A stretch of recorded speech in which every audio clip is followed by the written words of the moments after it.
I decided not to add myself. I was like, it'd be a better stream if I just wasn't there.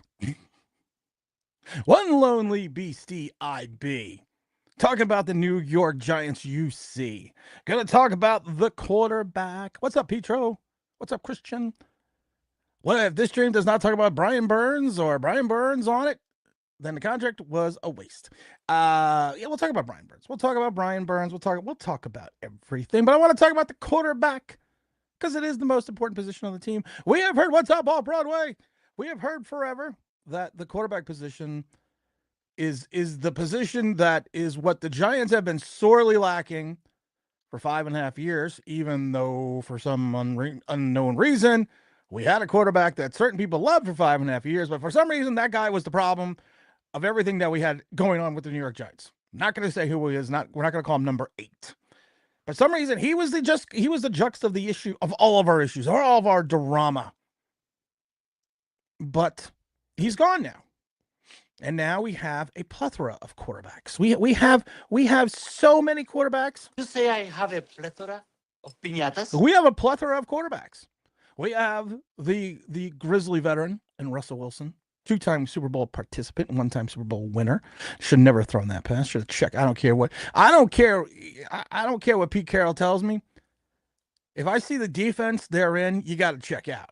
You had already won a Super Bowl. You got to audible out of that play and just give it to Marshawn Lynch. You also have another Grizzly, somewhat veteran in Jameis Winston. 1 winning season as a starting quarterback. They thought so much of him when he went 7-9 that Bruce Arians got rid of him. Didn't give him a contract after that 5th year and went on and picked up Tom Brady and won a Super Bowl next year. We also have Jersey Shore Tommy. Oh, Tommy.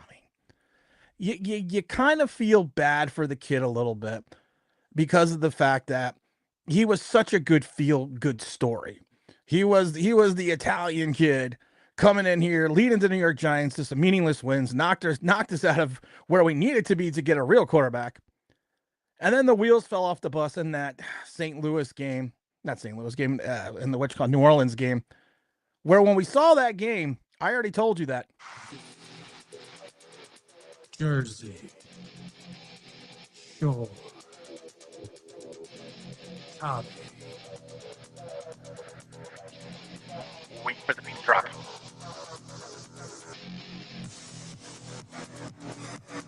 We all knew Tommy was going to get exposed, and he's been exposed now for a year and a half. And then we go out and draft 25th overall, traded up to get him, gave him a 2, a 3, and another 3 to get the dart, to get the lawn dart. Oh, this is just going to be so much fun. You could see it already with this Giant Nation.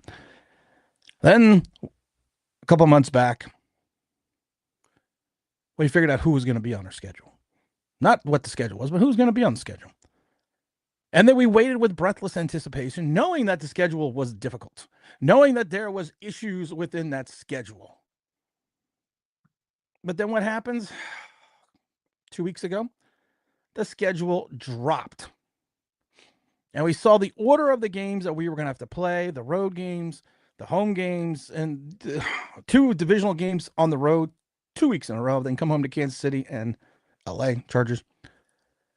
So you're looking at this going, okay, you automatically assume, the assumption is automatically that Russell Wilson's going to be the quarterback. There's already some speculation and talk, especially Pat Leonard mentioned it. I thought it was sarcasm, that it was going to be a hard, after 2 practices against 30 undrafted rookie free agents, that Tommy DeVito was going to be hard. That Jackson Dart was going to be hard to keep him off. It's going to be hard to Giants not to start him. Oh, yeah. You start Jackson Dart the first 4 weeks of this season, you have no wins. You're 0-5. We'll rephrase that. You're 0-4 in your first 4 games, and you're 0-2 in the division. The kid's not ready. You watch the highlights at Ole Miss. You watch what he did against better competition, against better defenses. We've shown it before. His pass completion percentage drops to 59.1% in the 4th quarter. His entire career, it has dropped to 60% on average. His missed completion rate was 12.4% last year in the 4th quarter. He led the team to 0 comeback wins. I mean, it gets, as the pressure mounts, it gets worse and worse for Jersey Shore. I mean, for the dart, for the lawn dart. It gets worse and worse. I don't care about number 6. People are like, I don't like when he's wearing number 6. I don't care about number 6. It doesn't mean anything. They're like, he should wear 2. I don't fucking care. It's a number. 1 is the loneliest number that you ever knew. Oh yeah, we retired a number to give that to the Malik Neighbors. Not only the number that was the first number retired by the New York Giants, but also in NFL history. But we're not going to get into that. So if you start this kid, you're going to get him walloped. You need to follow the Eli Manning approach because we've said it a million times on the show. Lane Kiffin's job is not to build NFL quarterbacks. Lane Kiffin's job is to win college football games. So what Lane Kiffin does is what he does with every quarterback, going back to like the likes of Matt Barkley. He makes him a 1-read quarterback. He cuts the field in half and gives you 1 read. And that's Jackson Dart. And coming out of college, we talked about it before. They said the same thing. We do not know if Jackson Dart will have the ability to scan the entire field in an NFL game because he hasn't done it. So we don't know yet. So there's no way you could start Jackson Dart. No way. No way. There's too much on the line right off the bat for this season. And there's no way you're going to start Tommy DeVito. Unless there is some type of, I don't know, incident where both Jameis Winston and Russell Wilson cannot find the stadium, you cannot start Tommy DeVito. That's why I gave it 0 wins for Tommy DeVito. But I keep looking at this Russell Wilson factor. And am I the only one that notices this? Because I sent some pictures to some people. And I'm thinking I might be the only one. I'm thinking I am the only one that notices this. Russell Wilson got a little heavy. Russell Wilson and Sierra are enjoying the limelight a little bit too much in New York. And as an older athlete, you would think that you would try to maintain some weight. Compare Russell Wilson to his last game in Pittsburgh and look at him practicing throwing the ball. You're kind of like, Russ, you put on some poundage, dude. What's going on with you, brother? Where are you at? So even with Russell Wilson leading the helm with this schedule, this schedule's a nutbuster. It really is, because every time you think you get a break, you're flying across the coast. You're going to a potential Super Bowl contender. And within your division, there's no help within your own division because of the fact that as you're looking at this, Washington on paper got better.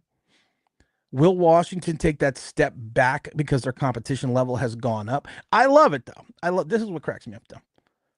Was a certain segment of the fan base. Because the competition level has gone up, the Washington Commanders are going to take a step back. Because the competition level went up for Jackson Dart, he's going to be a Pro Bowler. Do you see how that's a little bit of an oxymoron? But even with Russell Wilson in the helm, looking at those first 4 games, because like you said it before, you always laugh because I hate the cliche. It's a must-win game. Oh, it's a must-win game. Well, technically, yeah, game 1 and 2 are must-win games. Especially 1 because it's within your division. You cannot start the season 0-2 and then have your home opener against Kansas City and then be 0-2 in the division. Now, Russell Wilson is going, like I said, with all information that we have currently, is definitely going to be the starting quarterback. But is he going to be good enough? He's done well enough at times that, oh, hold on, what's this notification? He's done well enough over the last couple of years, but on good teams, except for that Denver team. But even that Denver team in that first season with Sean Payton was somewhat playoff oriented. His last 8 games in Pittsburgh, he was 2-6. Now, of course, all that's not his fault because we've said it before. Quarterback gets all the praise, and then the quarterback also gets too much blame. But if you look at the scenario that we're having here, it just doesn't, it doesn't bode well if Russell Wilson does not come out and play like 2013, 2014 Russell Wilson. He can't play like 2024 Russell Wilson because this offensive line is suspect enough that while we have put in pieces that are better protecting the quarterback, allegedly, we've also diminished our line's capacity on the run because some of these guys are not known as run blockers. So it kind of falls into the scenario that you're kind of a little bit you're kind of in a quandary. Are you going to be a short type West Coast style passing game? Are you going to be a ground and pound game with the Scattaboo and the Tyrone Tracy? What is this? Do you think Pat was wishful or instigating? Oh, Pat Leonard. Oh, I think Pat Leonard was. I think he was instigating a little bit. But the question is, and the Cam Scattaboo thing. I think that people need to taper their expectations of Cam Scattaboo just a little bit. Cam Scattaboo, great kid. Looks like all these kids are fun kids. Oh, party. But he's not going to be able to get away with a lot of the things that he did in college and the pros. He's not this bruise. He's not this John Riggins, Brandon Jacobs bruising style back that is going to run through people. People say, well, if you watch in college, he just bounces off people. Okay, you're also bouncing off guys that are going to be selling insurance in the fall of the following season. You're not bouncing off. Now imagine Cam trying to run through that line in Philadelphia or get into that second level and into those Philadelphia linebackers. Imagine trying to bounce off someone like Parsons. Hell, even Bobby Wagner. It's going to be a difficult road because the kid doesn't have a second gear. When you don't run at your pro day and you don't run at the combine and you only run at your private workouts and you still post a 4.6, 4.7, you're Wayne Gallman. But Wayne Gallman, to me, had a different running style. Cam Scattaboo was you put your head down and you run forward, which is a great running style if you were a big bruising style back. But when you are of his stature and his size, and people will say, well, good. Marshawn Lynch wasn't much bigger. No, Marshawn Lynch was not much bigger, but he had the power of the Skittles. But Marshawn Lynch was also built like a fire hydrant. And he had people forget going back to Buffalo. Marshawn Lynch had a second gear. The Scattaboo doesn't. You know what it's like, anyone that rides a motorcycle? Some of the smaller CC bikes, cubic inches bikes, they only have 4 gears. And you get on the highway and you're trying to keep up the speed and you pop it into 4th. And then you're still not cruising fast enough and there's nothing left. There's nowhere else to go.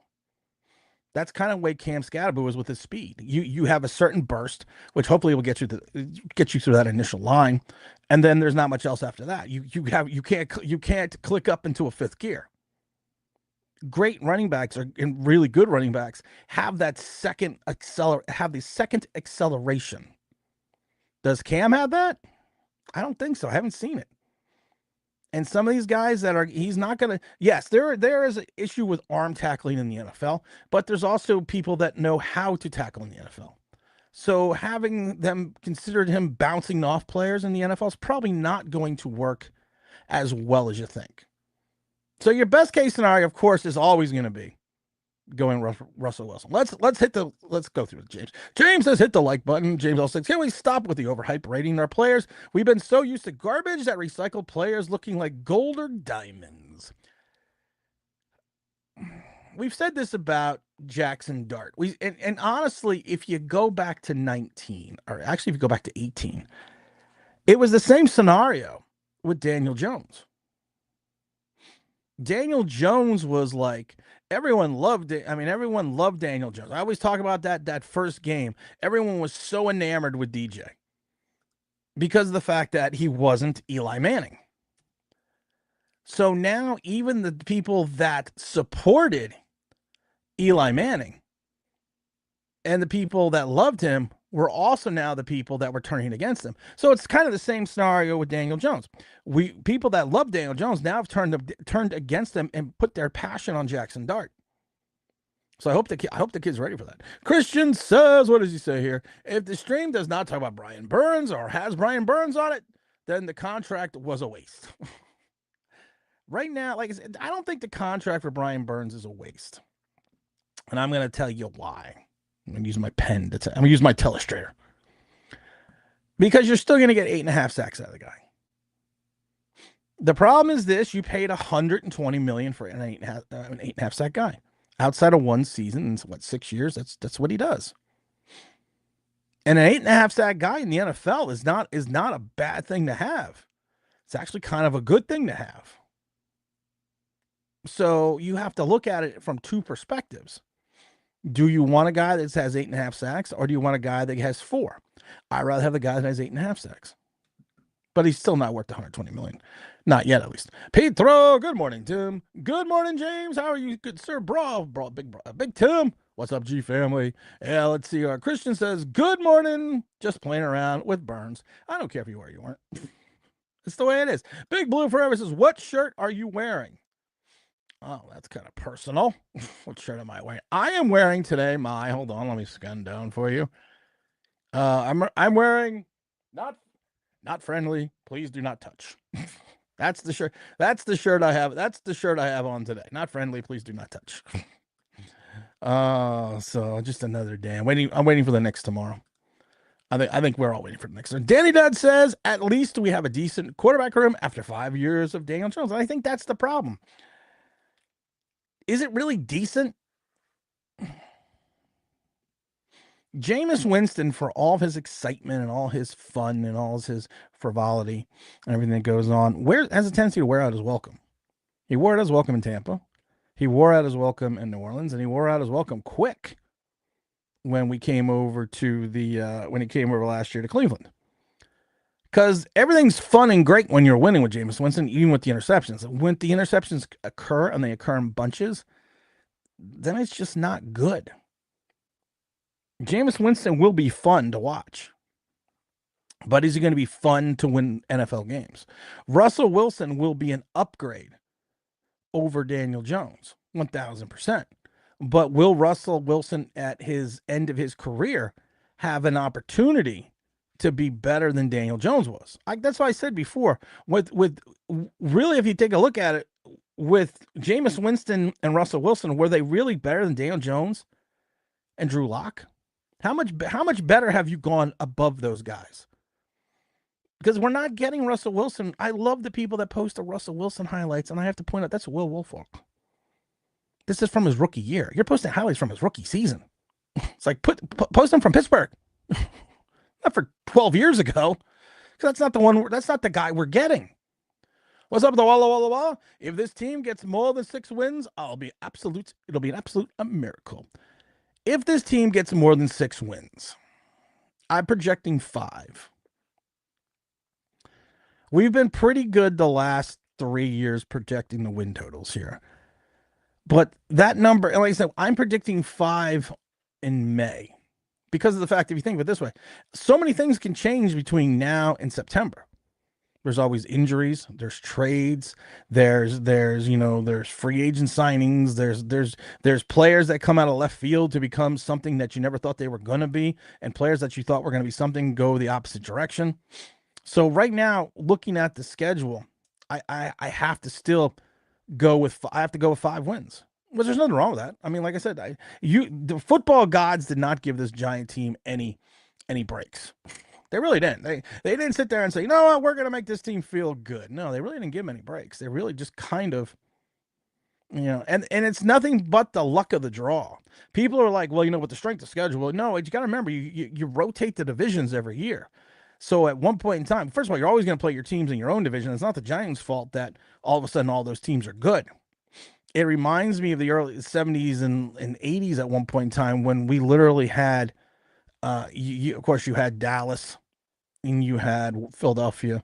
you had the Giants, you had Washington, and you also had the St. Louis Cardinals. And at one point in time, with Neil Lomax and O.J. Anderson, the St. Louis Cardinals and Stump Mitchell were a pretty good team.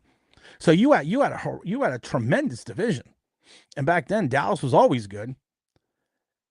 So it's really not anyone's fault that it's just the way the divisional rotation went this year. And that's literally that's what the Giants have to worry about. Logic's fine. So good afternoon, Dig Tim. Best to you and your family, sir. Hope everything when your host is doing well. We're actually doing very well. We already talked about that. Do you think Pat was wishful or instigating? I kind of thought it was sarcasm, but he wrote a whole article about it. So I don't know. Pete says, even if our team is doing really bad halfway through the year, would you still put Dart in? I'm worried that losing games could affect his confidence, and it's better to sit him. Listen, if you are waiting for the Giants to be good to play Jackson Dart, it's a catch-22. It makes zero sense. Jackson Dart was brought in here to make the Giants good, and Russell Wilson was brought in here to be a placeholder for Jackson Dart. So if there is any opportunity to get him some experience, some NFL game experience, because I think the only way he is going to fully comprehend NFL defenses is to go up against them. You can simulate so many things in practice. That's why Daniel Jones, like I said, Daniel Jones was king against the All-Cone team. Because there was no rush. There was no stunts. There was no true hitting. This isn't like it was back in the early 2000s when I was around. Back in the early 2000s, you had two-a-days. You had two-a-days full contact. I remember going out to Disney Wild World of Sports with the Tampa Bay Buccaneers and being there for the morning session at 9:30 and then coming back at like 4 in the afternoon for another practice. And you were wearing full pads. Full pads, full contact. Two-a-days. Back in the 80s and 90s when I played, you had three-a-days. And you would sometimes have three-a-days in the summer. But it was still doing all that, there's no substitute for an actual game experience. And so if you have an opportunity if you are 0-7 or you're 1-6, let's just take the first 8 games. Let's say you're 1-7 your first 8. It's not going to be like when Eli came in and then also had to run over and play like the Ravens. But let's say you're 1-7. Let's say you're 2-6, and your playoffs and if you're 1-7 or 2-6, you're probably 0-2 in the division. You'd be playing Philadelphia. Then you're probably 0-3 in the division.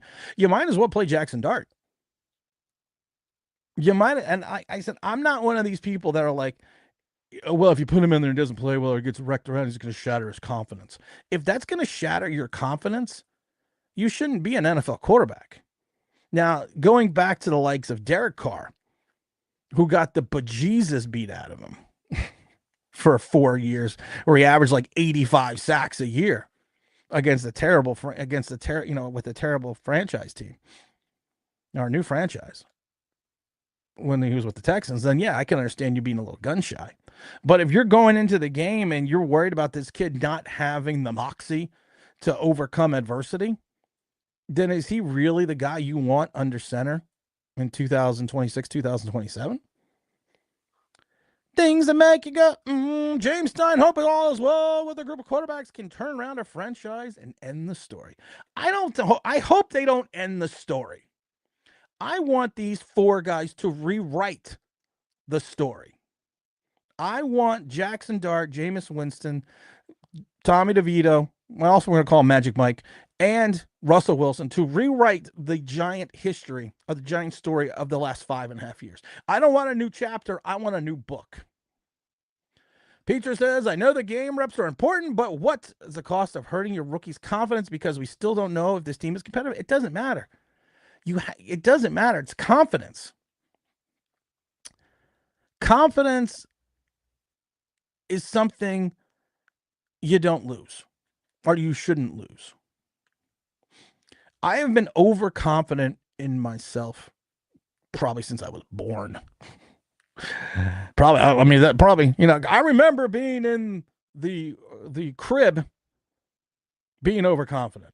But I've been overconfident my entire life. I've been overconfident. So I'm not even gonna say border cocky, but just cocky in general.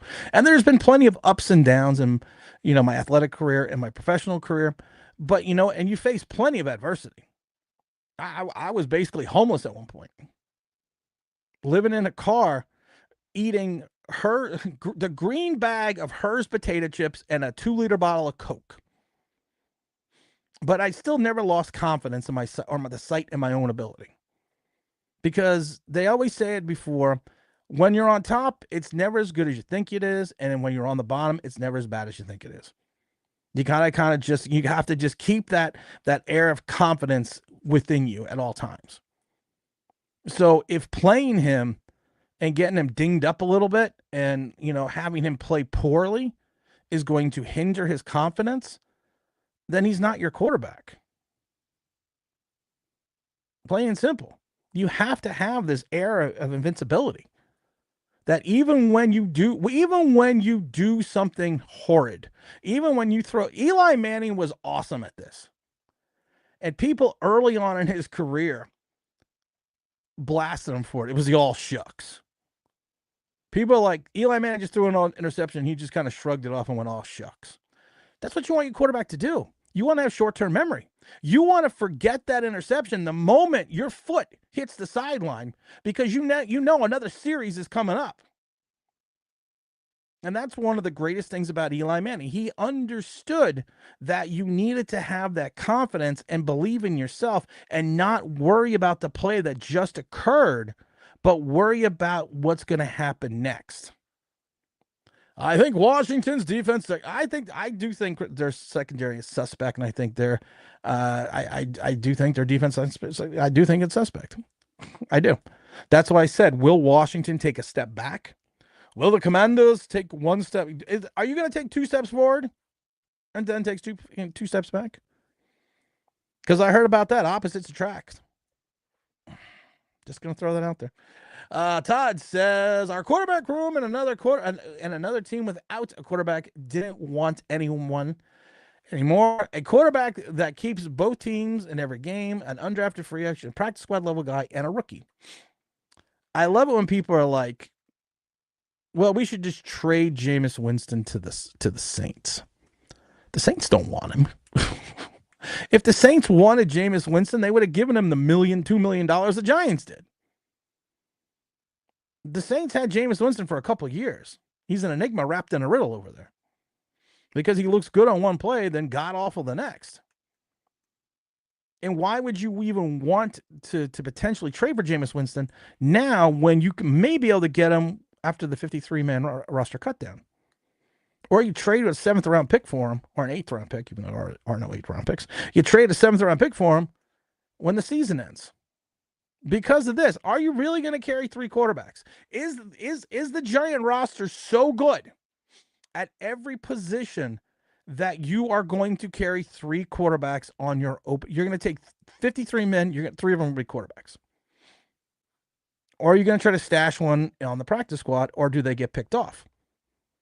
No, you're probably going to have 2 quarterbacks in this roster. It's probably going to be Russell Wilson and Jackson Dart. You got to win games, guys. Jay Foster says, Tim, sorry if I already missed it. I've been busy at work. But what about your thoughts on the who's O'Donnell Fortune pickup? What O'Donnell Fortune pickup? We picked up O'Donnell Fortune? Who's that? I didn't even know we picked up anyone. I don't know. I think it's pretty good.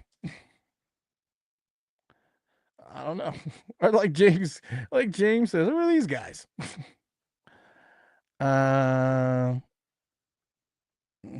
Undrafted free agent, rookie free agent. The corner out of South Carolina. He's an undrafted free agent. I remember years ago when we had all these undrafted free agent wide receivers. We had 3 of them that came in, and everyone was like, "Oh, they're all gonna make the roster." Man, none of them made the roster. Dan demands in my spin zone, the football gods are handing us a gift of the season for hell to make a fresh start in 2026. The reality is the brass will use that as an excuse to continue the process. The process only works if you figure out a way to win. The process never worked. The Philadelphia Sixers are the one that coined the process. It never worked in Philadelphia. Outside of Joel Embiid, Ben Simmons was a bust. Jameel Okafor was a bust. Nerlens Noel was a bust. Stockpiling all these picks didn't do anything for Philadelphia. You had to go out and get the likes of Tobias Harris and some other people vis-a-vis trades to go around Joel Embiid to make that team good. So I hope that the Giants process ends if they only win like 4 games. But I have this bad feeling that Dable will be fired and Shane will survive one more season and get his 5th year, which I don't believe he should. Todd says, if your bad season over, you have to play him this year, but he has to start next year regardless. You got to play him now either way. If you are in a bad season, if you are 2-6 going into game 9, and if you're 2-6 game 9, you're probably 0-3 in the division, just put the kid in. Hell or high water. Are you a big man? Huh? I'm talking to you. What? You wake up in the morning, you say, I put on my big boy pants. Look, I'm wearing a belt. I got big boy pants on. It's time to put on the big boy pants. You got drafted 25th overall. I'm not going to sit there and coddle you if you're 2-6. Now, if you're 4-4 in 8 games, then he shouldn't even sniff the field. Because then if you're 4-4 through those first 8, the next 9, are not looking that great, but you still have opportunities. Because if you're 4-4 and in 9 games you have to win 4 or 5, you could have an opportunity if your defense gels. Zach Attack is in the house. Want to give a big shout out to Zach Attack for graduating college yesterday or the day before, whatever day it was. Big props to Zach getting his degree. So let's give Zach Attack that big cheers.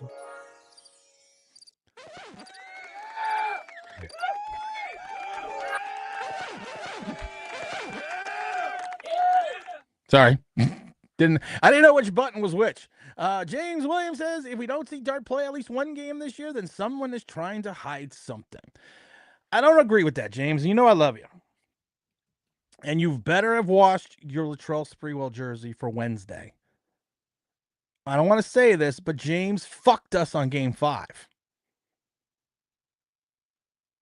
The game 4 jersey that he shouldn't have washed, he washed before game 5. And what did we do? We got blown out. So then after he washed it again, we won. So now he's got to wash for game 6. So now he's got to wash it again. So we win game 1 at home tomorrow. There is a lot going on at the OBB house. Zacatec says, I feel confident Jackson Dart has nothing but confidence in himself. I hope he does. I really does. But to James' part, if Jackson Dart doesn't play in 1 game, I hope there's scenarios and reasons why he's not playing in 1 game. I hope it's because of the fact that you're in somewhat playoff contention, or you're playing well enough as a unit that you think at some point in time you may have the ability to win some games. And I hope that that's why he doesn't play. If the Giants are getting smoked left and right, then I kind of hope that's not. What do we? Oh, you know what? The preseason schedule came out. I didn't even check. I still have my season tickets. I didn't even check that. So we got the Jets August 16th at home, and then we got the Patriots August 21st at home. So I'm gonna have to go to both of those games. I'm gonna have to. So what? There's only 2 preseason. Oh, that's right. There's only 2 preseason games this year. Is there only 2 preseason games this year? Oh, I'm gonna have to go to both. Well, that sucks. But if you take a look at this schedule if you go into this schedule and let's say after November 2nd, the 49er game, you're 1, 2, 3, 4, 5, 6, 7, 8, 9 games. So after the 49 games, it would be 9 games. If you're 4-5 in 9 games, you can't start Jackson Dart. You can't. Because then you have the Bears, the Packers, the Lions, and the Patriots. You're really going to want him to start against that Bear defense, which is now going to probably be more improved this year. And with Ben Johnson, is Caleb Williams going to be something else? You got the Packers coming in. The Packers are always a playoff team.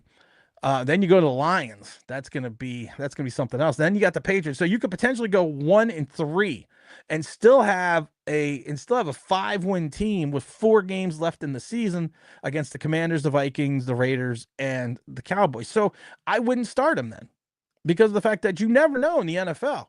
8-8 or 8-8, 8-9 sometimes can get you in the NFL. Struggles either makes you or break you. You're down worse. You're right. Struggles happen. Dev says the Knicks should be winning the chip this year. Let's get it done. Giants need a bit over. The Knicks got free agents and over the last few years. Well, it's a different level of free agency between NBA and the you got 12 guys. Well, technically, 15 altogether on an NBA roster. So, I mean, it's a little bit different than trying to field 53 and then manage the cap that way. But, and also the Knicks mainly did it through vis-a-vis trades outside of Jalen Brunson. My concern about the Knicks were built to beat Boston. Full strength, the Knicks were built to beat Boston. Even I'm saying if Boston's full strength, they were still. And don't remember, the Boston was full strength. The Knicks went up 2-0. Indiana is a young team that throws waves at you. They come at you. Young, athletic guys that just keep coming after you. The Knicks run 5, maybe 6 or 7, depending on foul issues and if you need to give some guys a blow. That's what she said.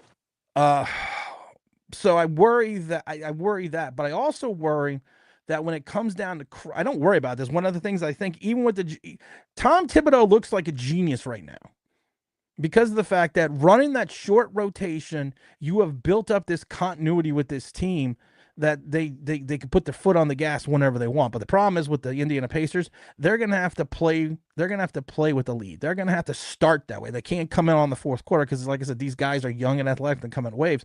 But do they have the same continuity as the Knicks opening 5? I don't think so. And technically, you really only have 14 games left in the season.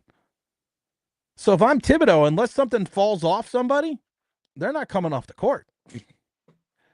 Unless Hart or Bridges are throwing up clangs and you want to put in McBride, I'm good with that. But I would run these guys. You got 14 games left this year at most.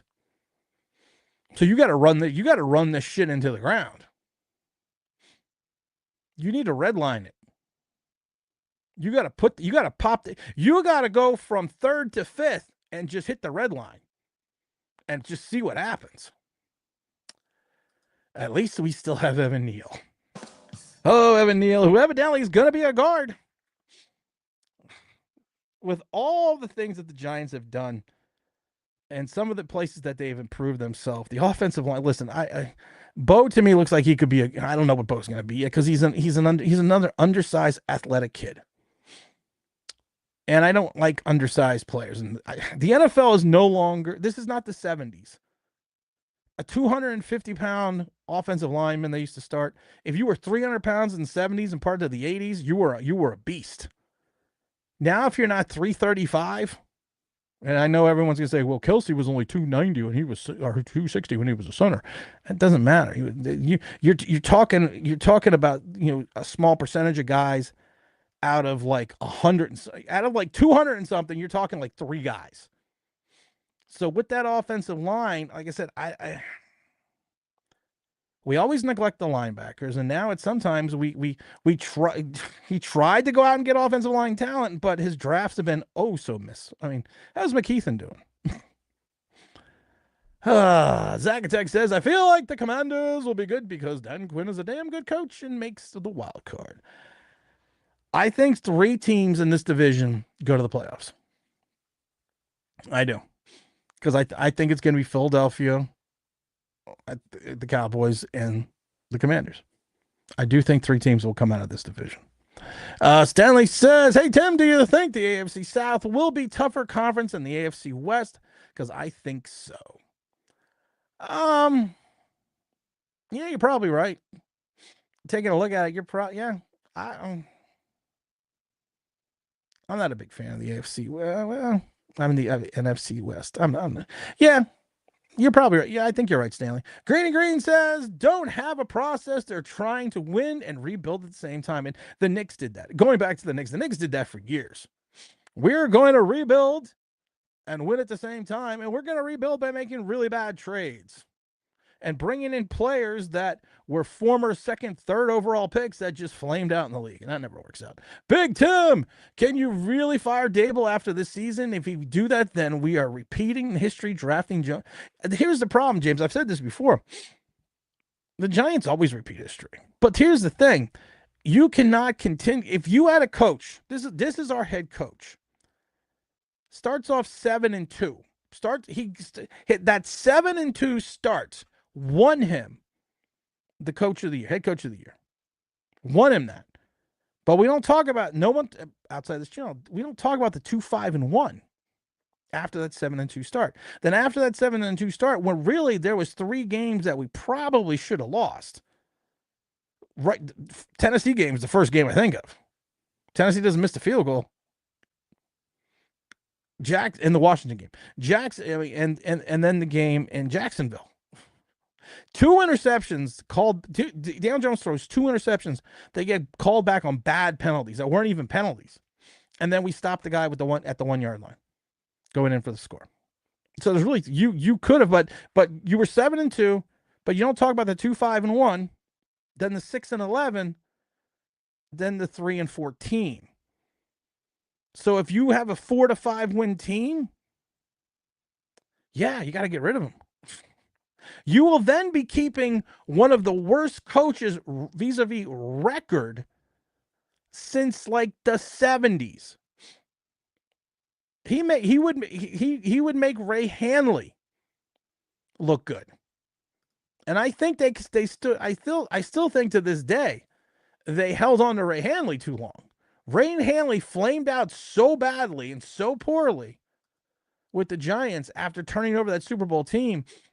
He only lasted 2 seasons, but he went 8-8 and 6-10.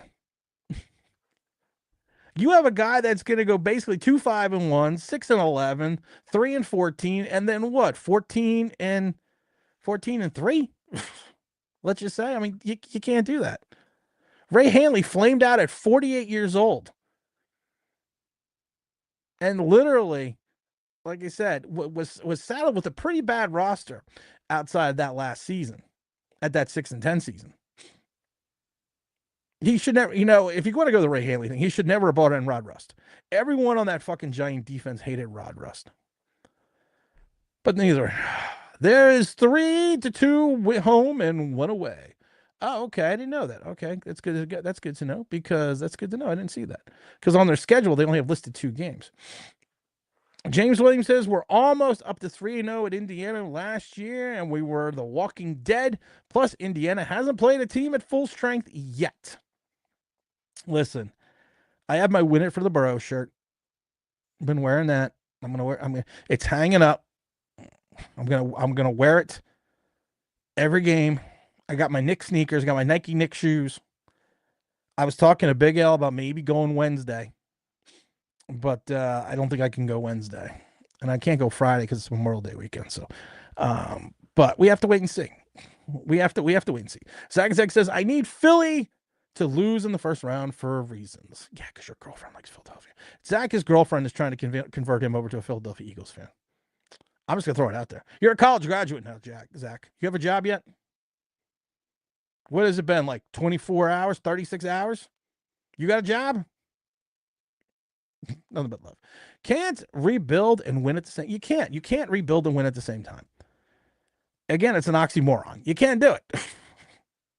Because rebuilding automatically negates you winning. It's like, I'm going to rebuild my house. I'm going to take the roof off, but I'm still going to live in it. It just doesn't work. Because if it rains, you're going to get wet. I know. Pearls of wisdom. Oh, look at Zach making look at Zach making the bucks. Look at Zach attack. But you can't continue to rebuild. And you can't keep saying, well, I'm going to rebuild and I'm going to make it, we're going to make it all better. It just doesn't work. You can try, but so many teams have tried it. It just doesn't go down that way. Big Todd says, well, at least we'll be competitive to save Dable. Can't bring him back if he puts up 10 points a game and goes 4-3. The question is, are they really going to let Mike Kafka call plays? When we hired Mike Kafka, I kept saying to people, you can't bring this guy in. You can't bring this guy in. Never been an offensive coordinator anywhere. You passed on the guy from Kansas City, Eric Bieniemy. And you brought this guy and's been like never been a coordinator anywhere, never called an offense, and it showed that first season. But it's scary that at times he has had a better offense than the boy genius Brian Dable. So do you let him call back and then cultivate and work with this quarterback? I wish we would bring in like a really good quarterback coach. I understand that Brian Dable, I understand, is the boy genius, the boy wonder, but he's supposed to be the coach of the team, not just the coach of Jackson Dart. A lot of coaches will tell you they are the CEOs of the organization, and they trickle it down to their vice presidents and their other C-level people and their coordinators and kind of go from there. So, and I don't know, because like I said, I'm not in the building, so I don't know how much say, after the whole Wink fiasco, I don't know how much say or how many people really listen to Brian Dable outside of the offense. Because Brian Dable, he's got a lot of bluster to him, Brian Dable. He's got a lot of bluster. But is there any bite behind that bark? Has his coaching staff started to not turn on him, but has his coaching staff started to kind of block him out a little bit? These are, like I said, these are simple questions that I don't know. These are questions that I don't know, that I can't tell you. I cannot tell you the answers to these questions. Honey Pot, where the hell you been? How about kicking the situation? How about our kicking situation? We lost games because of it. The problem is, if you don't know your kicker's hurt, or you don't have an indication that your kicker's hurt, and you don't have a backup plan, that falls on the head coach. That one game, Graham Gano got hurt. He was listed on the injury report. So if you don't carry an extra kicker, that's your fault. I hear Ray Hanley is a recluse now, lives in the middle of nowhere. People try to interview him, and he gets upset. Poor Ray Hanley, like I said, Ray Hanley, basically, people blame him for driving the Super Bowl team into the ground. And yeah, he never took another job outside of that. After he was fired and replaced by Dan Reeves, he disappeared. You're right, disappeared from the NFL. He's not in the middle of nowhere. He's in Lake Tahoe. So, but he's got I know he's got like an unlisted number, and he always tells people, "Nope, I don't want to talk about it. Thank you very much." But he's not living off the grid. He's not like me living in a bunker.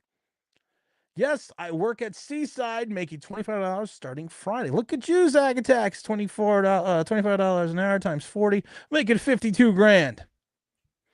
Zag Attack coming out of college, making a 50. Prince says, King Tim, that would be. Did you see my Yankees beat the Mets on Sunday night? No, I didn't. Go away. Yes, I did. Hey, listen, I thought Juan was going to have a series. I really did. I thought it was going to be, we had Revenge of the Sith, the Empire Strikes Back and all that, and we basically got Bambi. Chris said, well, watch me. I've been rebuilding for 10 years. Let's make it another 10 years. You have to think how bad the Giants have been going back for a while now. You really do. And I laugh because you see the Eagles. Eagles go to 3 Super Bowls in 7 years, and we talk about their losing seasons. The Giants haven't been competitive for an extended period of time, really, since going back to that 2012 season where they were 9-7 after they won the Super Bowl. And in that stretch, we were 11-5, 8-8, 10-6, 12-4, 8-8, 10-6, and then 9-7, 9-7. So we had a good stretch there. We had a good run there. And those 7 years, we got 2 Super Bowls. Then we go 7-9, 6-10, 6-10. We have the store. I like to refer to it as the Amazon bought Bob McAdoo. Ben McAdoo. I always want to call him Bob McAdoo because at least Bob was a winner. He had that bought 11-5 season, and you go, and I love it because then we're 3-13, 5-11, 4-12, 6-10, 4-13, 9-7, 6-11, 3-14. So in 8 years, we've had one winning season in 8 years. 3-13, 5-11, 4-12, 6-10, 4-13, 9-7, 1, 6-11, 3-14. I don't know. I don't know. Kafka is actually the top 3 paid OCs in the league, really. Then I'm going to go be an offensive coordinator. Will the Giants play a 37-year-old Russell Wilson's strengths, or will they try to fit the scheme over the team? We have a scheme over the team video coming out, but SMHU has not approved it yet. And I've only been waiting for a week. You have to play to Russell Wilson's strengths. Here's the problem, though. Here's the issue that you have right off the bat. Jameis Winston doesn't mirror Russell Wilson's skill set.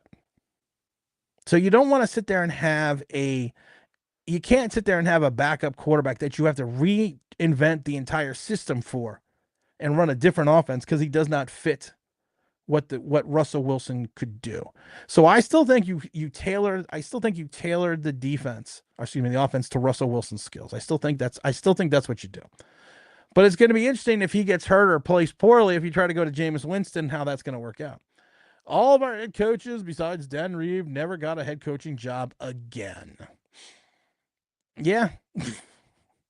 Dan Reeves, of course, went over to the Dirty Birds, went over to the Atlanta Falcons, went to that Super Bowl.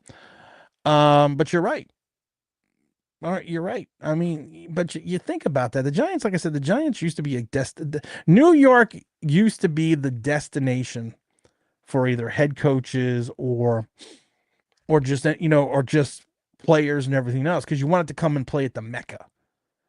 We haven't been that way for a while. The Knicks have started turning. The Knicks, when the Knicks are winning, and I can tell you this because I've been watching the Knicks really since '83. You go back to like that '94 season. When you're winning in New York, especially in the Garden, players will tell you there's nothing like it. There is nothing like it in the world. Because it's the energy. You have like I said, the Knicks have the block party. You got 17,000 or 19,000 in that arena. And you got another 4,000 to 5,000 outside the stadium, outside the Garden, watching on the Jumbotron. That's what I'm saying. That, and there's no feel or experience that to win it. They always say it. Everyone always tells you that that's one in New York and that's one in other places. There's no experience in the world like winning in New York City. And that's what the Giants have to get back to. Christian says, I was at the Yankee game. I love seeing Soto go 1 for 10. He's not too evident. Prince says, me too. I thought it was going to be a wake-up call I thought Juan was going to get the wake-up call. I thought Juan was going to be. Listen, Juan's been laying in the weeds a little bit. You know, he's kind of just been working. You know, he's kind of got his thing going on. You know, he's like still not doing great, but not doing poorly. And people forget Juan, has had some seasons where he hit 300, but he's also had some seasons that hit like 240. This isn't a guy that's a consistent 300 hitter every year. This is a guy that's had seasons where he hit 240, 260. So I wasn't ever worried about the average. I was more worried about the power and everything else. And I kind of thought that the Yankee series was going to spur him, but we saw what happened. Hey, Jay Sarah. Hey, everyone's getting excited about Gabe Davis. He has a contract offset. We would go where wide receivers go to die on a prove-it deal.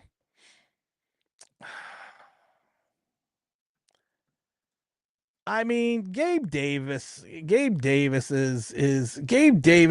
Sterling Shepard. He's Sterling Shepard. That's all he is. And I keep saying Giants could be closing in on a new receiver signing, Gabe Davis. That was 3 days ago. He's Sterling Shepard. He had some nice years He had some nice chops going over into going into Buffalo. Then he took that huge deal to go to Jacksonville and flamed out. So I mean, it is what it is. I listen. If you get Gabe Davis in here and you get him on a veteran minimum, then it's a good deal. If you bring Gabe Davis in here thinking he's going to be that second option and replace Sterling Shepard, then why'd you give Sterling Shepard $36 million? We need another wide receiver. Is Gabe Davis the option? He's the option that's out there right now. I mean, he's probably the best available option right now. So I would say, yeah, if you could sign Gabe Davis on the cheap, then yeah, I would bring in Gabe Davis. But I can't bring in Gabe Davis and thinking that he is going to be the venerable replacement. So I can't. I just can't do it. I mean, I literally cannot do it. I think Malik Taylor's still out there. I mean, so there's not like, who's out there? Let's see, who's out there that looks any good? Colin Johnson, I think is Colin Johnson still out there, and Steve Sims, I think, is still out there, and I think Cody White's still out there. So Gabe Davis would be a good option. Have you seen the reports about the higher ups being worried about Soder now on the Mets? Laugh my ass off. Love to see. Yeah, I did see that. It'll all correct itself out. That's all good. Reeves, Fossil, McAdoo. Well, Fossil did get a job coaching. He coached in the UFL, and I can't remember the other startup league that he coached in, but he did coach in the UFL. And he won a championship in UFL with, I think it was Vegas. Let's see. Fossil, Reeves, McAdoo, and Dable all made the playoffs the first year as a Giants head coach outside of Fossil, king of the kiss of death.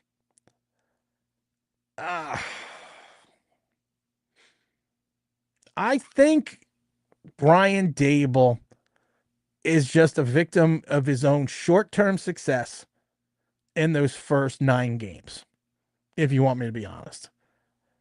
And I think that he was never as good as people made him out to be.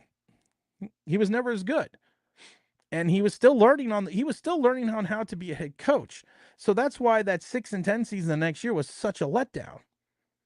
And then you have more of a letdown the following year with a 3-win team. So like I said, if you have a 4 or 5-win team and you don't play Jackson Dart, you got to get rid of Brian. You got to get rid of Brian Dable. We always love the Fossil. I'm raising the stakes right now. This is a poker game. I'm shoving my chips to the middle of the table. I'm raising the ante. Anybody wants in, get in. Anybody wants out, can get out. Let's see. Chip Kelly, 6M, Todd Mackin, and Kafka, $3 million. Chip Kelly was a waste of a head coach. He's still got a coaching job, though. Let's see. Jay Ferris says, pushing in all my chips on the top. I just played it. James on the baseball is still very early. This time last year, we thought the Mets season was over, and the Yankees still have to come to Queens. Well, James, I'm not going to lie to you. I'm a little bit worried about the pitching the last 5 games. What are we 1-4 in the last 5? And we just got beat yesterday by Boston. We should, like I said, and we had issues at times with Pittsburgh. I think Spags is happy being a defense corner winning Super Bowls. Oh, I think Spags is too. Spags to me, I said it before, is Joe Bugle. Joe Bugle, offensive genius, offensive coach, line coach genius. Became a head coach in a couple stops, flamed out.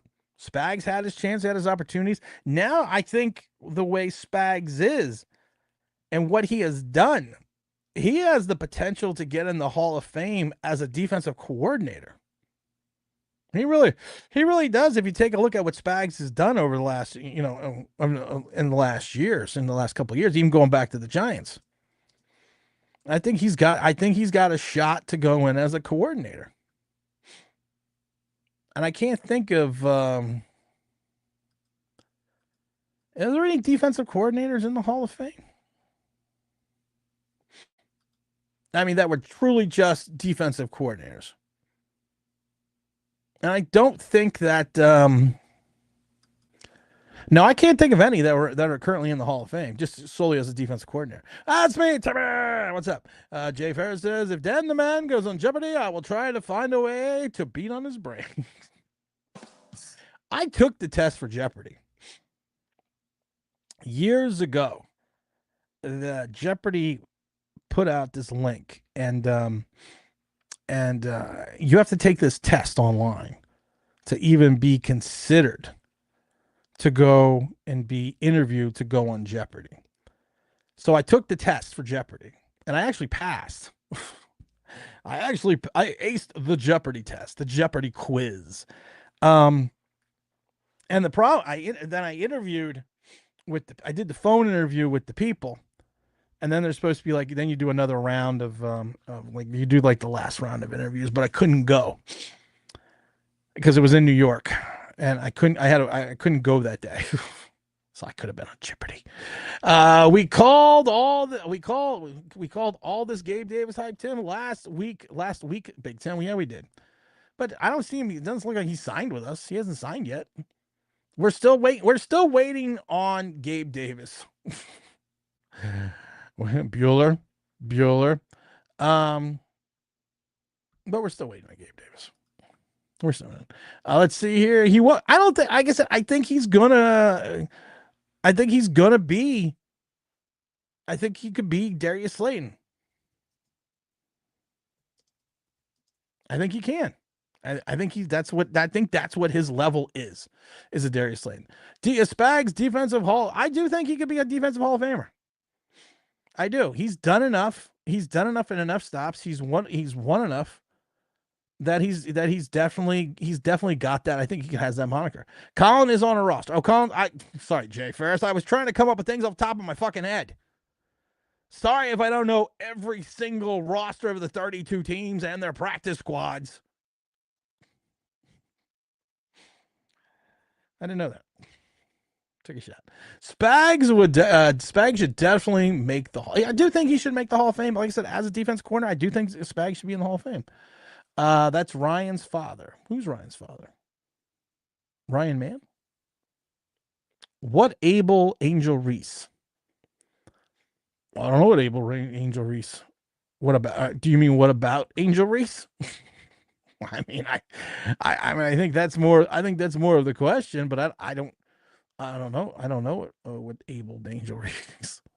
She had that foul with Caitlin Clark. It was a basketball foul. People missed the fact that Angel Reese shoved Caitlin Clark's teammate behind the back to go up and get that rebound. And I think it was a lot more of acting than an actual hard foul. I don't think it was a flagrant foul. I think it was a basketball foul. And I think Angel Reese is just tired of being under Caitlin Clark's shadow. And she's just not that good. I mean, first of all, the WNBA is a joke. There are some good players in WNBA, but it's you watch it and it's like, I watched it one night. I said to my wife, isn't high school JV basketball on somewhere? Do I have to watch it? Do I have to watch this? And I think Angel Reese is I think she's bitter that she doesn't get paid like they do in the NBA. She thinks she should get paid like they do in the NBA. She thinks she should be paid LeBron money. She was 4 for 12. And then she had something like, I think it was like 16 rebounds. And then it was an actual stat that 7 of them came off her own misses.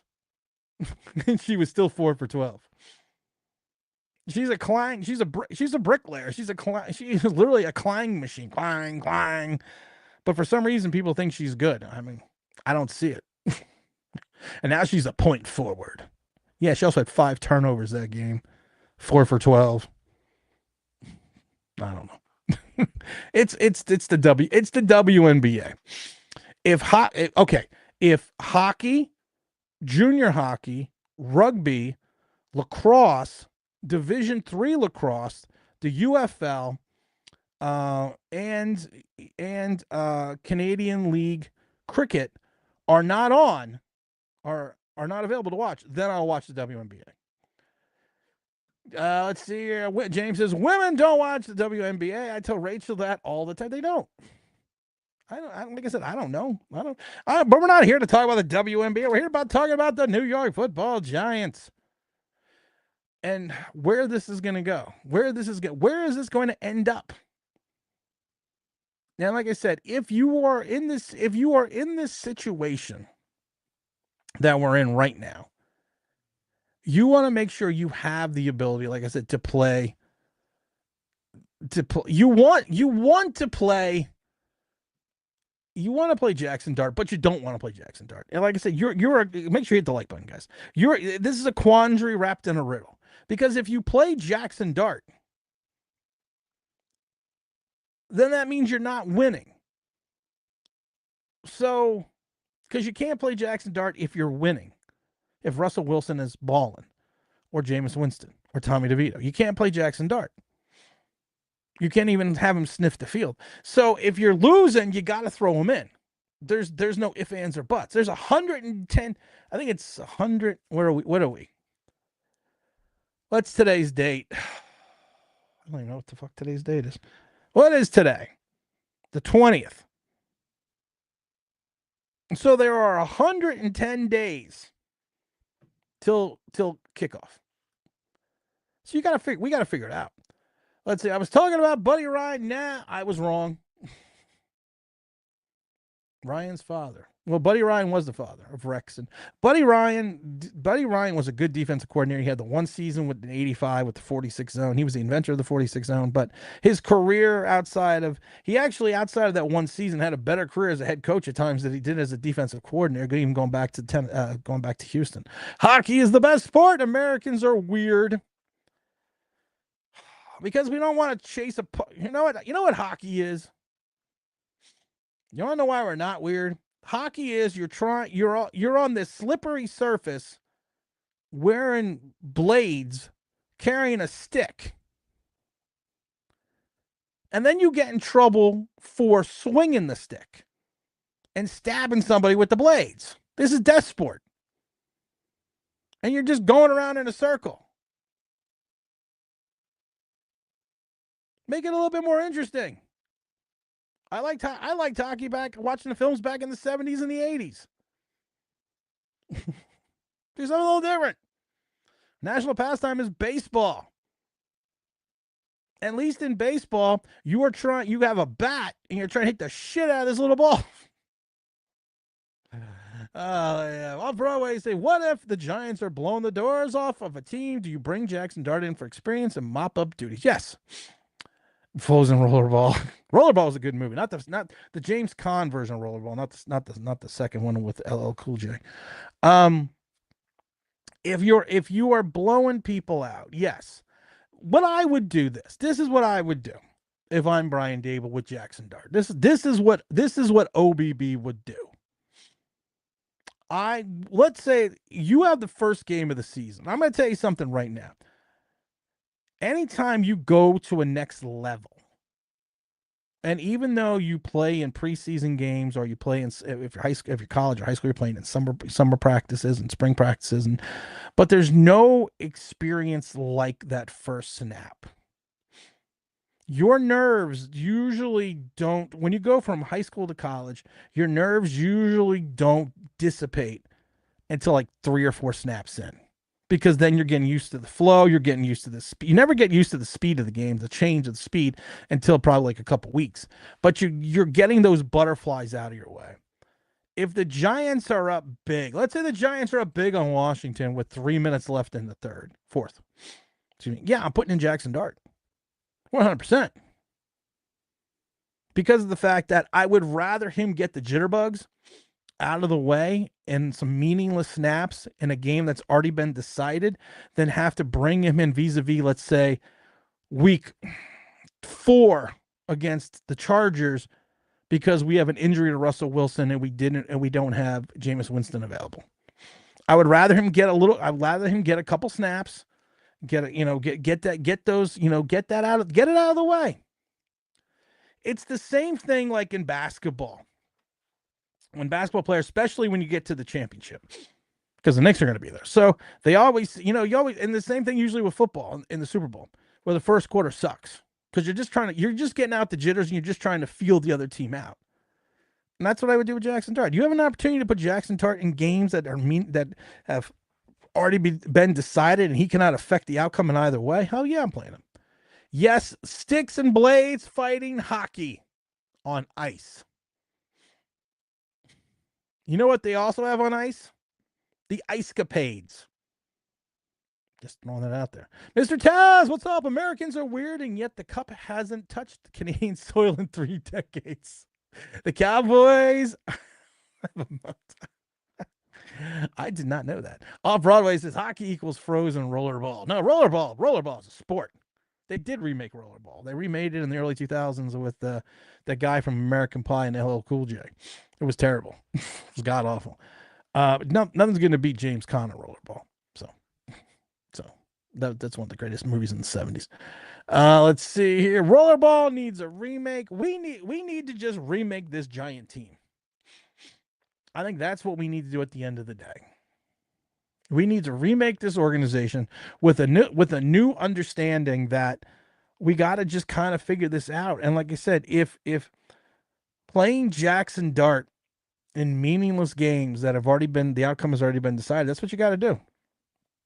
That's literally what you have to do. There's no ifs, ands, or buts. Get him the snaps. And if you're worried about him losing confidence because of the fact that he's getting beat up a little bit and he's not playing well, then he's not your quarterback. Find it out early. You want him to be the Eli Manning. We talked about it an hour ago. You want him to be the Eli Manning aw shucks. I throw an interception. The only time I've ever seen Eli Manning yell at a wide receiver for an interception, and we've talked about it before, was that Thursday night game against Chicago when Eli Manning had 3 first half interceptions that all went to Ruben Randall's side, and Ruben Randall ran the wrong route on all 3 plays. That is the only time, and it was on the 3rd interception. It was the only time I seen Eli Manning yell at a guy for an interception. But all the other times, you just got to shake it off. You just don't stay out till late, and you kind of just have to have nothing in your brain. You just got to shake it off. Hockey also has the best sport movie, Slapshot. Paul Newman. Everyone loves Paul Newman and the Chiefs. The Hanson brothers. I still love him. I still love when he yells at them. Shut up, I'm trying to listen to the song. Let's see here. Let's see. James Williams says that's why we don't want any brothers in hockey. 400 years of anchors would come out real fast. James Williams says we would just be skating around with no stick looking for a fight. Why would you go stay around with no stick? You got to stick in some. You got blades on the bottom of your feet. You got sticks and knives in hockey. That's why hockey could be so interesting. And you got on all this gear. You got face masks and sticks and knives on a slippery surface. Turn it into rollerball. I have to agree with people. The brothers are coming. The NHL is changing. There's a couple here and there. It's the Mighty Ducks. Emilio Estevez and the Mighty Ducks. You gotta love the Mighty Ducks. Are the Giants the Mighty Ducks? Or are they the Little Giants? Do we need the refrigerator? What do we need? We need an O'Shea brother to come in here and coach this team up? How many wins this season, Tim? Listen, my friend, I'm undefeated every year. I can always have one of these. Wonder Twin Powers, activate.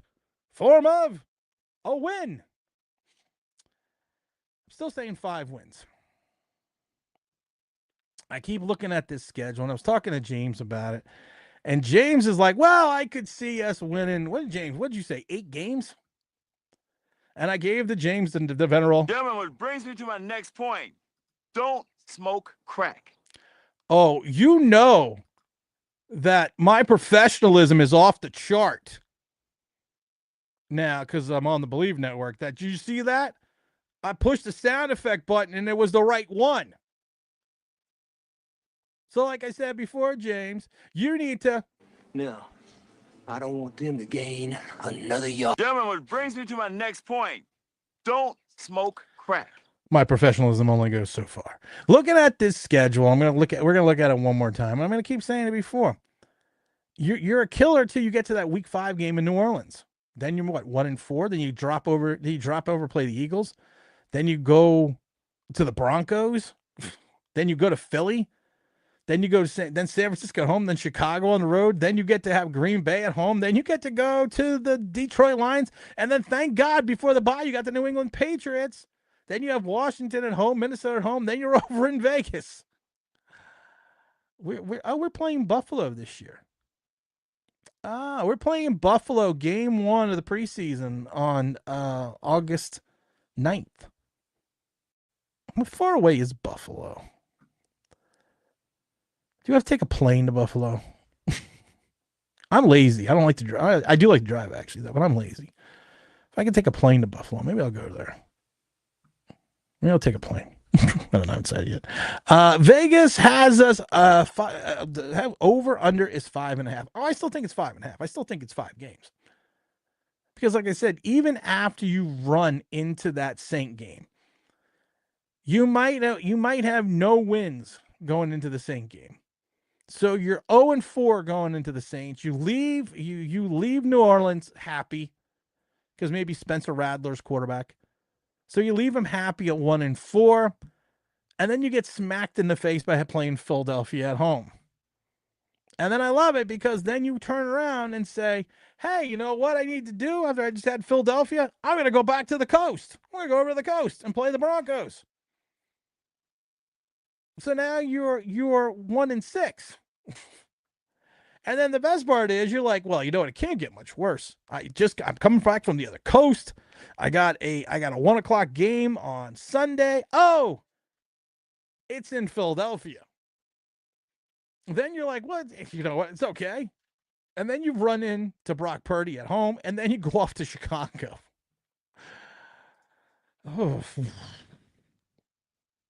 Oh, not that bling. Oh, yeah. The bling is everywhere. Gotta have the bling. You got it. It's funny. I should just keep it on. I keep taking it off. Every time I show it, I take it off and I put it back over here. I should just keep it on for the stream. James says, Slayton is definitely the black kid from Little Giants that has trouble catch. He's Featherstone. He's not as bad as Featherstone. He's not as bad as Clifford Franklin. So, yeah, maybe he could. But at least Clifford Franklin used the stickum. So I said possibly 6. I have to look, James, because I thought you said 8. I'm going to look to see what James said because I don't want to be misquoted because he's my brother. So I'm going to take care of this. And it's all brotherly love. Let's see here. I believe I can fly. You know, I got a question for you guys. I got a question for you. The Believe Network has been offering former players, not always just Giants, to come on the show, and talk Giant football, talk football in general. James, James, that must have been a phone conversation. There must be a phone conversation we had. But they've been offering people to come on the show. And I haven't said anything yet. I said yes to one guy, former offensive lineman for the Buffalo Bills. Like, he played with Buffalo for like 10 years. But do we want people to come on? Do we want people to come on the show? Do we want guests to? Do we really want guests to come on the show? That's always my question. Do we want guests to come on the show? I could pretend. We all know Carl Banks is coming on during the preseason. We'll see if I think Carl is a man of his word. But then there was discussion that hit the legs. There was a discussion yesterday about having on like Matt Sims, Phil Sims' son. I asked for Phil Sims and they gave me Matt.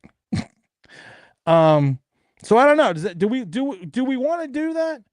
Or do we still want to be the rebels, the outcasts, the renegades? because I kind of like being the renegade. I'm not gonna lie to you. I kind of I like being the guy in the black hat.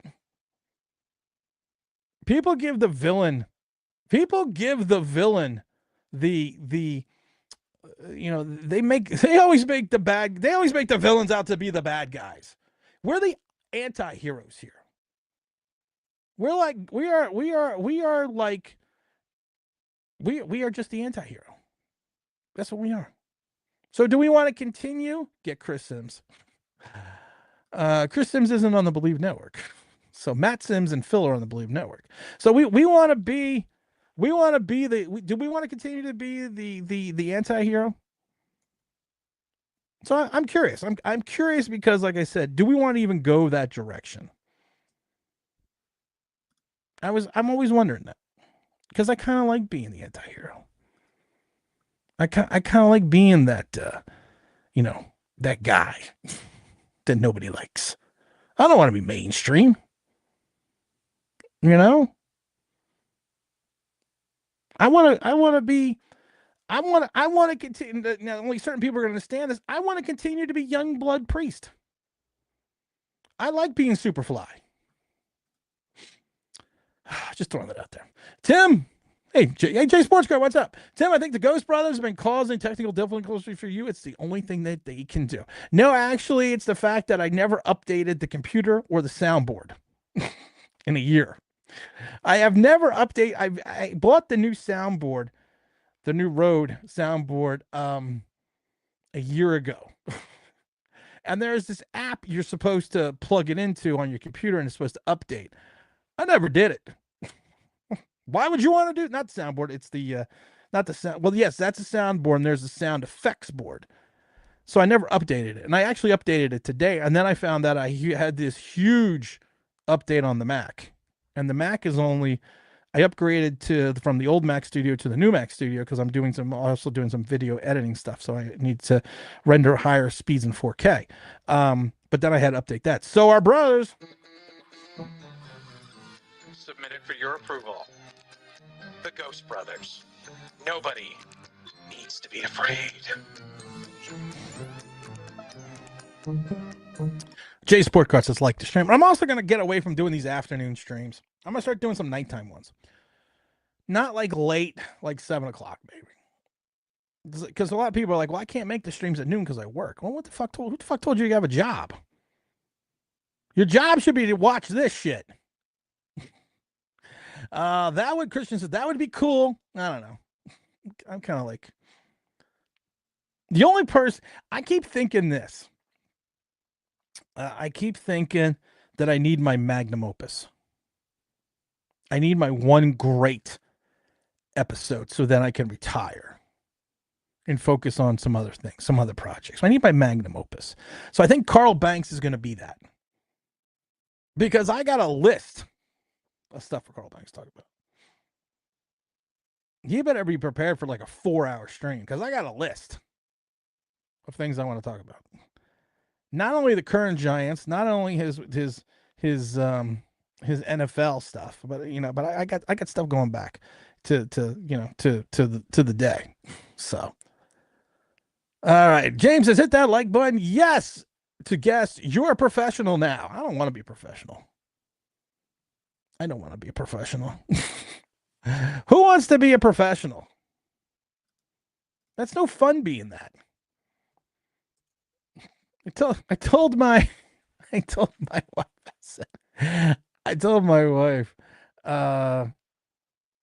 my wife that it's what you call that I don't like.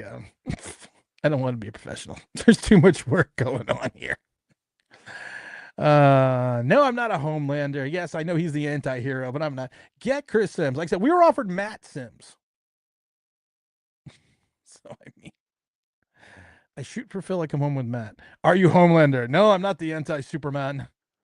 I'm more like Bizarro World Superman. James says, we're like the Punisher. We don't take no prisoners. Hail to the cult. That's why I like the cult. I don't want to be mainstream. 12,000 plus subscribers is too much. I need like 100. 3 million views over 3 years or whatever it is. That's too much.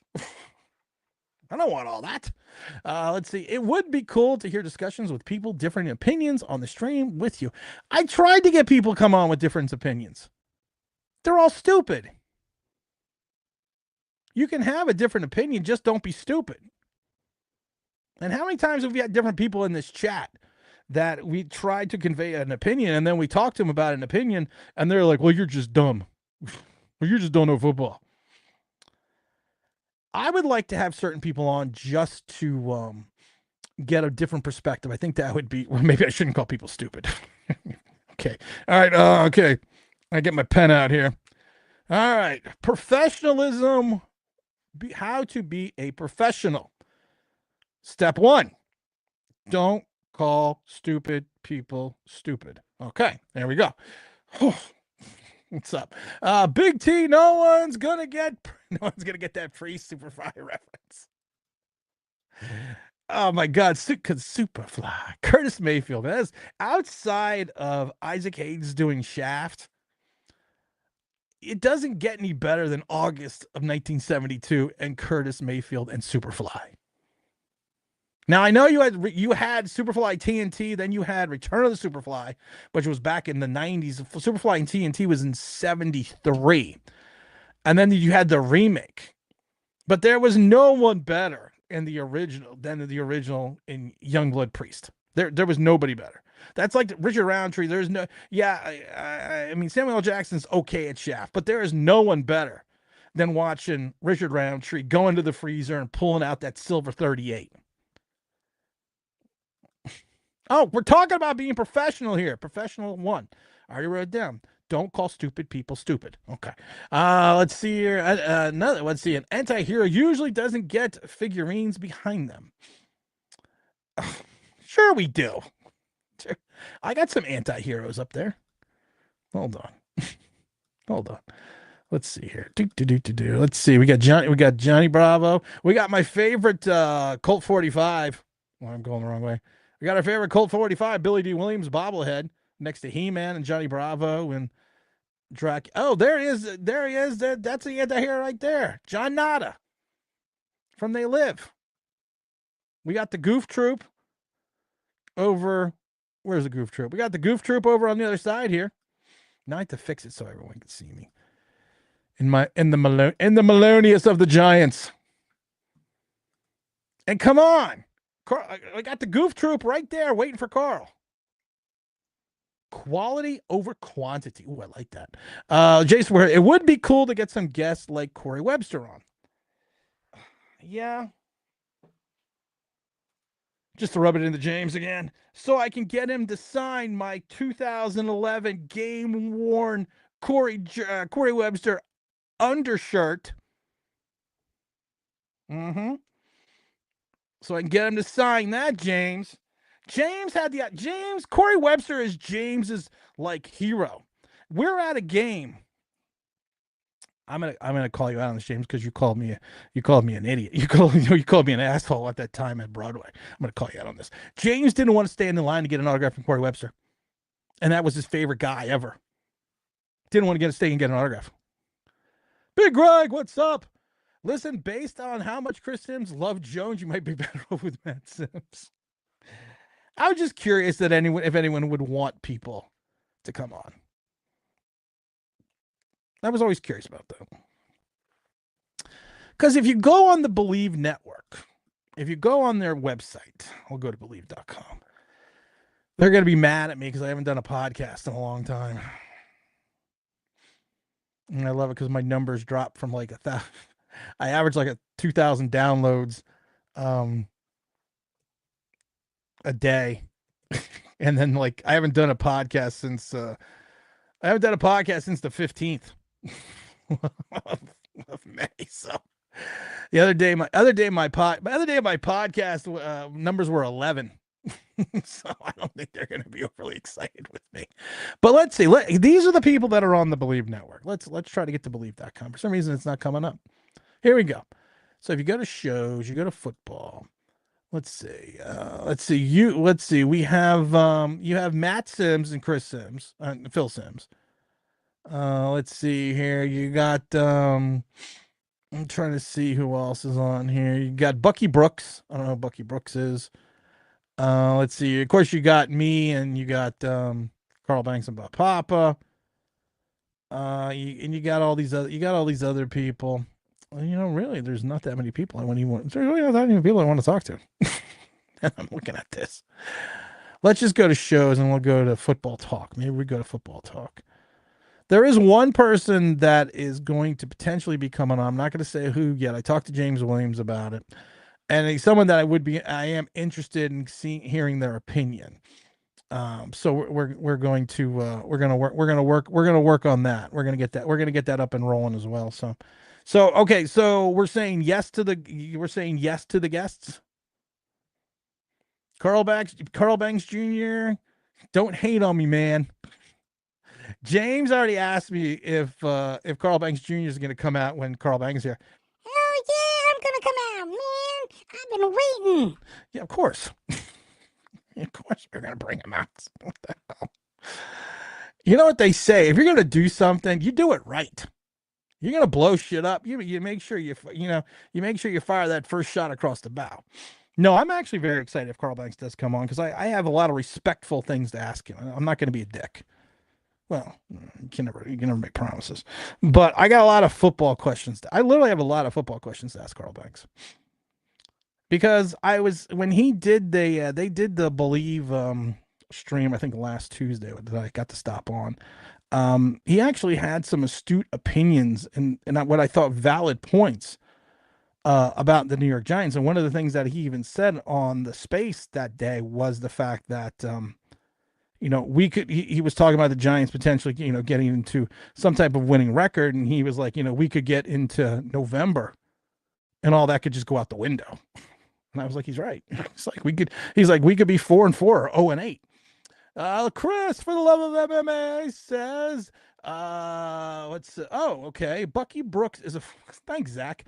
Way to show me up, Zach. College graduate. College boy.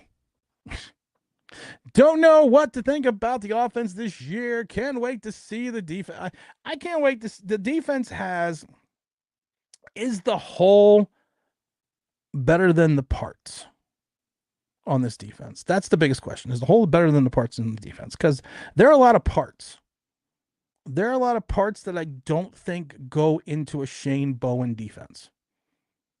I really don't think they go into a Bowen defense. And I'm going to be curious. People will talk about how the Giants led the league in sacks. And I think we were 6th or 8th. We finished like 8th in the league in sacks or something like that.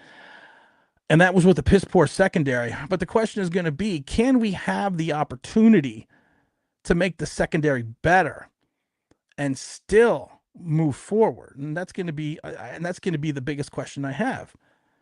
And are these parts that we have enough to kind of overcompensate for our lack of size on the defensive line outside of Dexter Lawrence? I want to tell you this, guys. We have a very small defensive line who could cause havoc as a pass rushing line.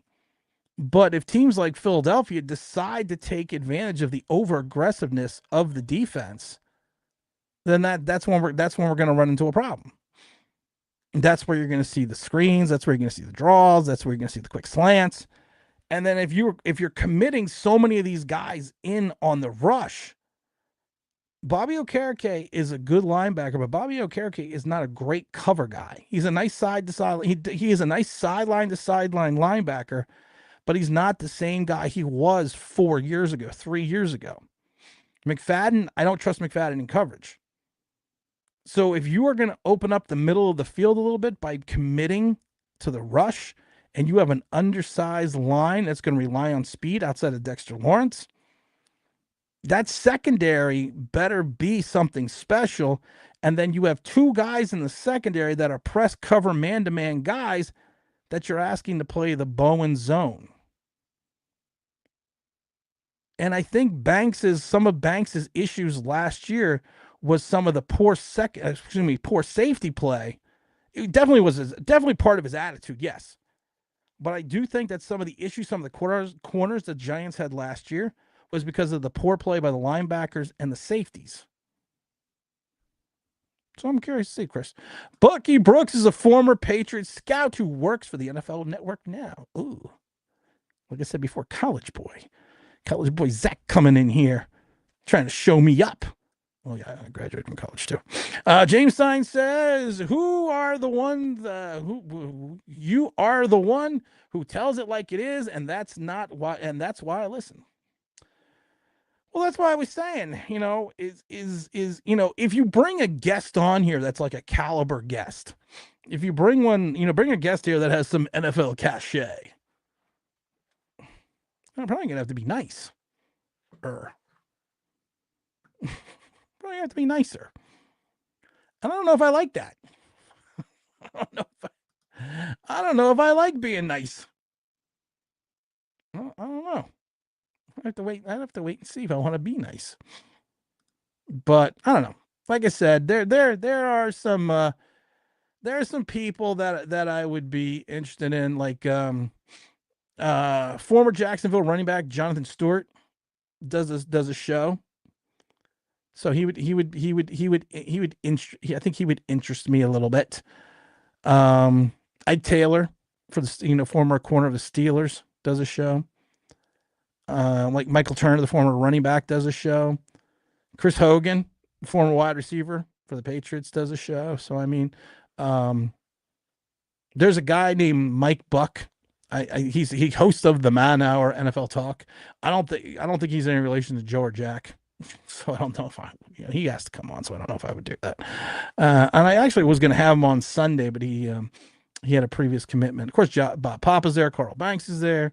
Let's see here. There's other people that, like I said, I don't know who they are. But I don't know. Would it be interesting? I don't know. Well, let's finish out some of the chats here. James Williams of Shane hits on Dart and Jackson. Does that give him a pass for the 2 lackluster drafts? We don't know what the 3rd draft is yet, James. That's the problem. We truly make sure you hit the like. We're at 25 likes. Let's get to 30 before we check out of here.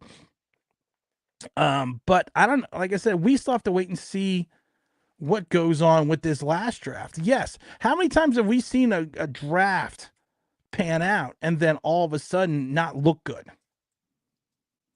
The following season. We have to see if the sophomore slump comes in, lands on some of these giant draft picks.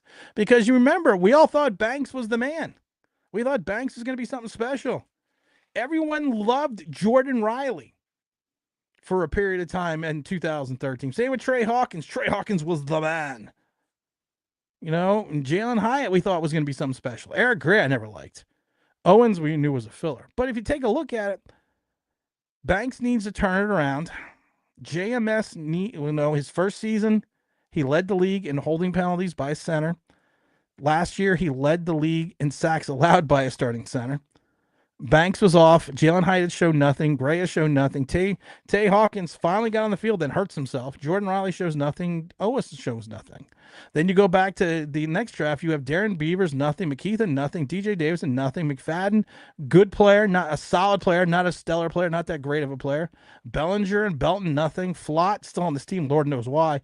Jonathan Azuda, nothing. Wandale Robinson, 2 yards in a cloud of dust. Evan Neal being moved to guard, and you picked up the option on Kayvon Thibodeau, and thank God, because of the amount of time he played, he's only getting $14 million. And that was supposed to be your big building block draft. And so now you have to hope that Tyrone Tracy fixes his fumbling problems and the league doesn't figure out what he's all about. You have to hope Theo Johnson stays healthy and gets over 29 receptions. We've said it before. Everyone's in love with Drew Phillips.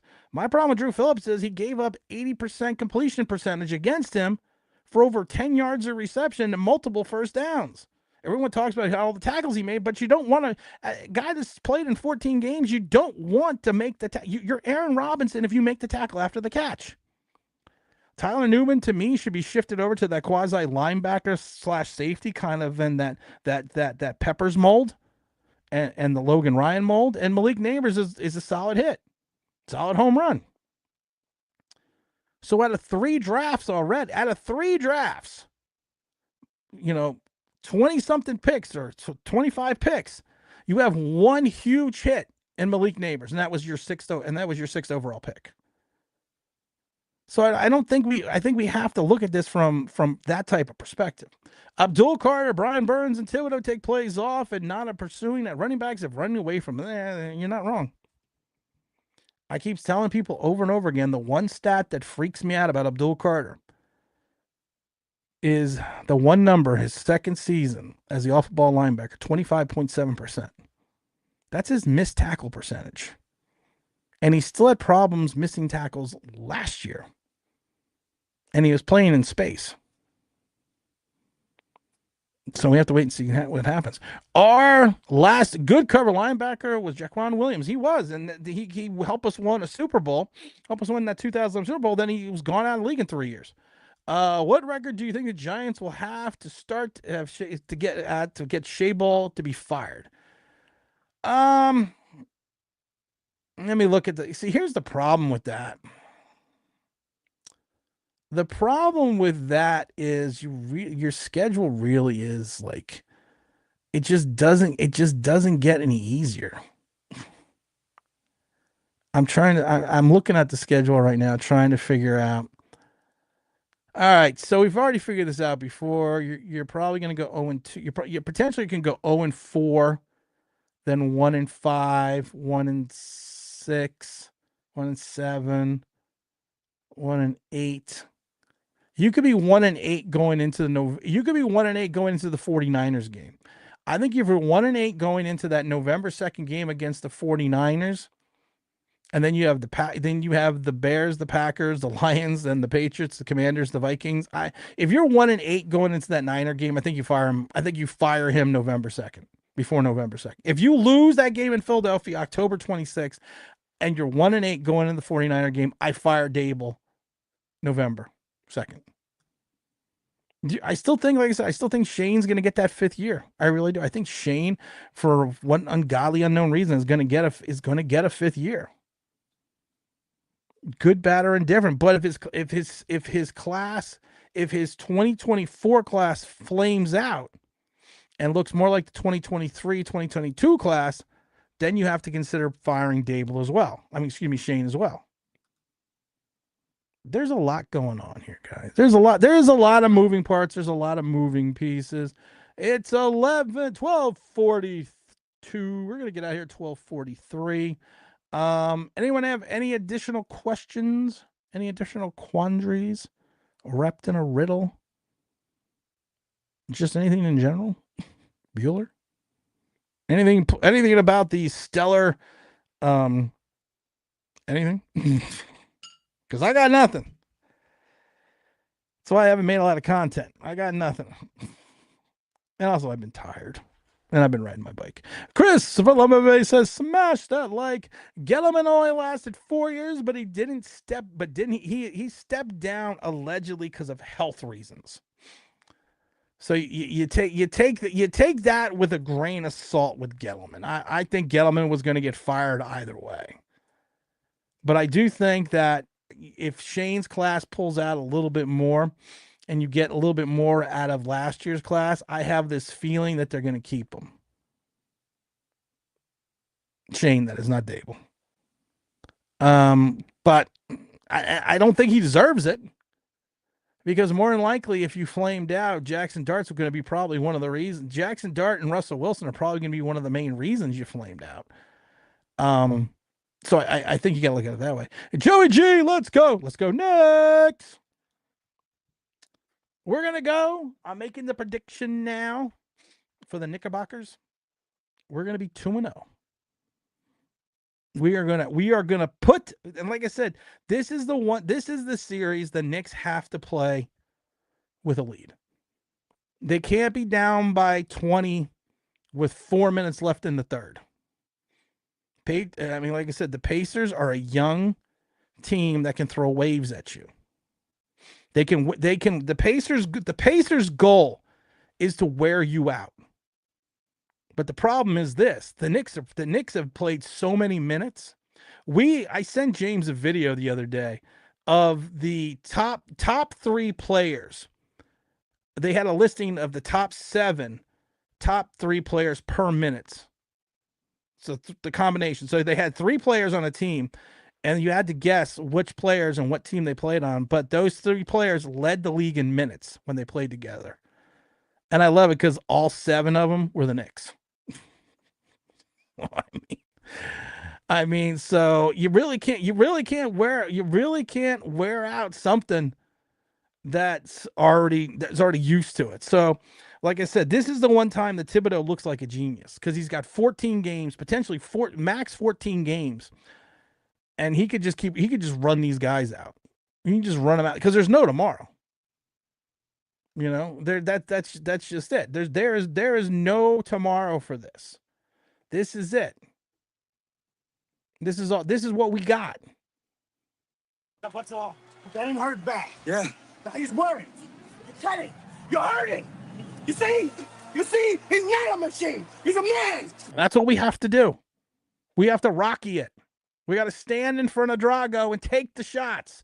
You like 51 on Carter, not really feeling it? I really don't care. I mean, I really don't care what number he wears.